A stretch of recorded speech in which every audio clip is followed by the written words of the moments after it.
نحمده ونصلی علی رسولہ الکریم اما بعد۔ میرے عزیزوں، جیسا کہ آپ حضرات کے علم میں ہے کہ آج چاند رات ہے،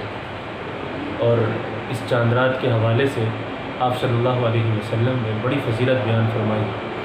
اور احادیث میں اس رات کو لیلۃ الجائزہ کہا گیا ہے۔ چنانچہ ایک حدیث میں آپ صلی اللہ علیہ وسلم بیان فرماتے ہیں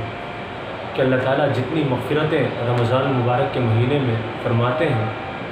اتنی مغفرتیں صرف اس ایک رات کے اندر اللہ تعالیٰ کرتے ہیں۔ تو آپ دیکھیے کتنی بڑی فضیلت کی بات ہے کہ رمضان المبارک میں اللہ تعالیٰ بے حساب مغفرتیں فرماتے ہیں، اور صرف اس ایک رات کے اندر اللہ تعالیٰ اتنی مغفرتیں فرماتے ہیں۔ تو یقیناً یہ بہت بڑی فضیلت کی بات ہے۔ اسی طریقے سے ایک اور حدیث میں آپ صلی اللہ علیہ وسلم بیان فرماتے ہیں کہ من قام لیلۃ العیدین محتسبا للہ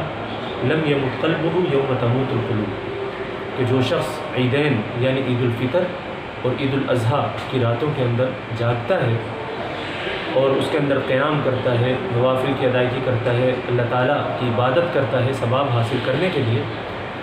تو اس کا دل جو ہے اس دن مردہ نہیں ہوگا جس دن سب لوگوں کے دل مردہ ہوں گے۔ تو یہ یقیناً جو چاند رات ہے جس کو ہم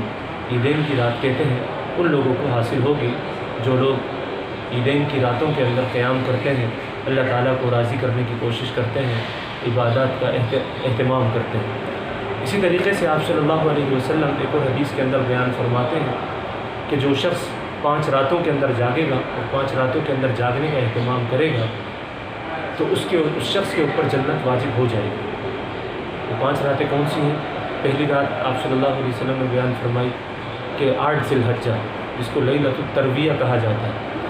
دوسری رات 9 ذی الحجہ جس کو لیلۃ العرفہ کہا جاتا ہے، تیسری رات 10 ذی الحجہ جس کو لیلۃ النحر کہا جاتا ہے یعنی بقرعید کی جو رات ہوتی ہے،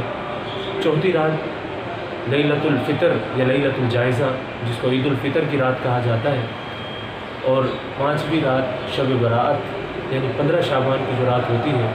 تو آپ نے فرمایا کہ جو شخص ان 5 راتوں میں جاگنے کا اہتمام کرے اور عبادت کرے، اللہ تعالیٰ کو راضی کرنے کی کوشش کرے، تو ایسے شخص کے لیے جنت واجب ہو جاتی ہے۔